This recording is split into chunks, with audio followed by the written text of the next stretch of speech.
Good day. We are here to report some of the basic parts of the motherboard. Here are the parts of the motherboard.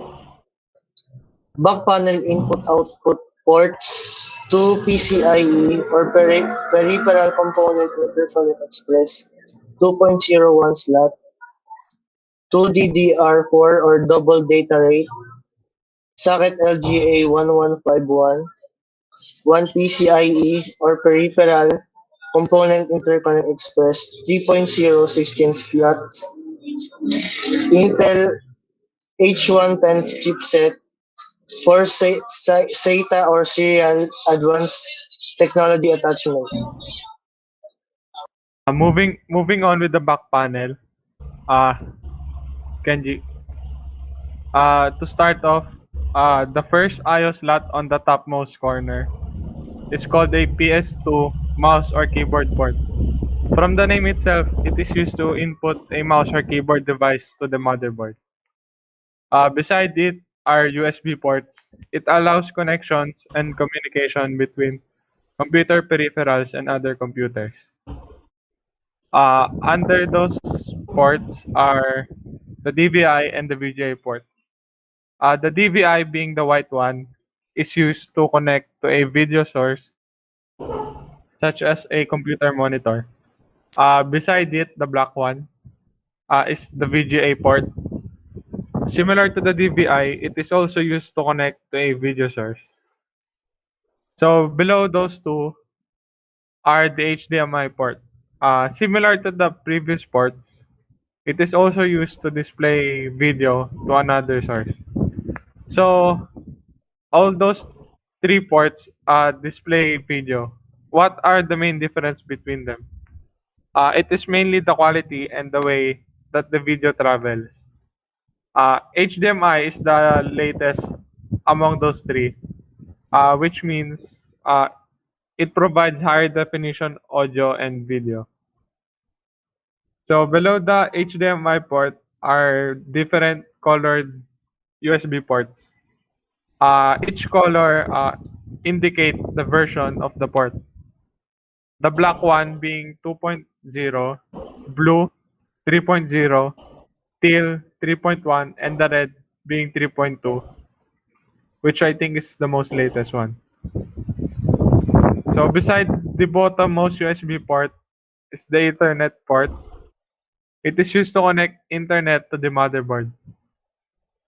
So on the last section of the back panel are the analog or digital audio ports. It also, similar to the USB ports, it has different colors that indicate different use of each port. The pink being a microphone port, light blue for line level audio input, lime green for speakers or headphones. There are also different color for the audio ports that isn't shown in the picture, which are black, orange, and silver, which is mainly used for surround speakers. Next is the CPU or the socket. Inside the socket is the CPU. First, what is CPU? CPU is a central processing unit. It is the main processor or just processor. It is the electronic circuitry that executes instructions comprising a computer program. The CPU performs basic arithmetic, logic, controlling, and input-output operations specified by the instruction in the program.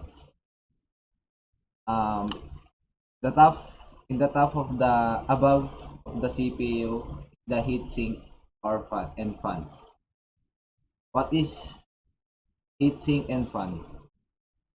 Heatsink and fan nearly all computers have heatsinks which help keep the CPU cool and prevent it from overheating.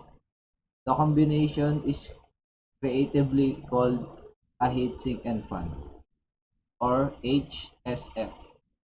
The fan moves cool air across the heatsink, pushing hot air away from the computer. Next is RAM.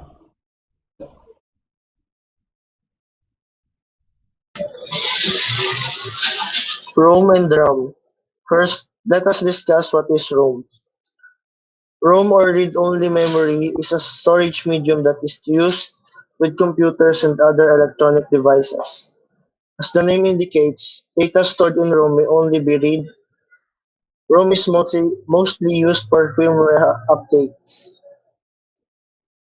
RAM, RAM or random access memory is one of the most important components in determining your system's performance.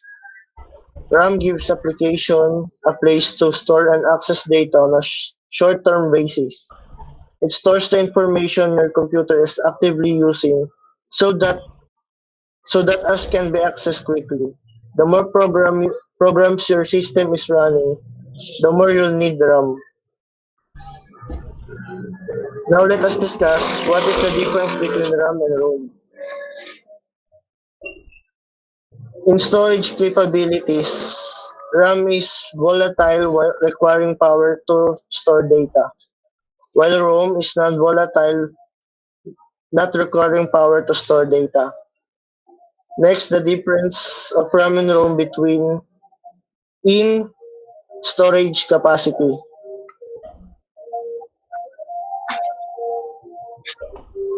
RAM chips often range in storage capacity from 1 to 56 gigabytes, while ROM chips often have a storage capacity of 4 to 8 MB.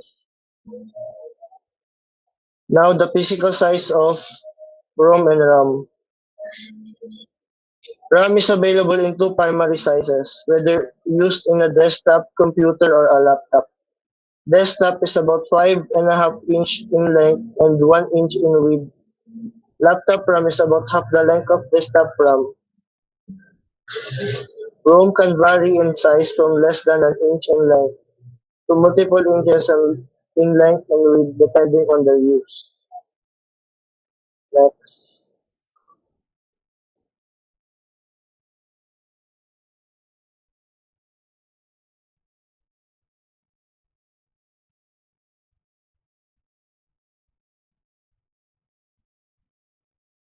The best.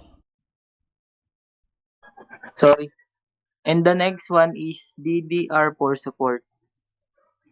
Next, M2 support both SATA PCIe mode or SATA ports. And the last one is power supply 24 pin. That's all. Thank you for listening. Thank you.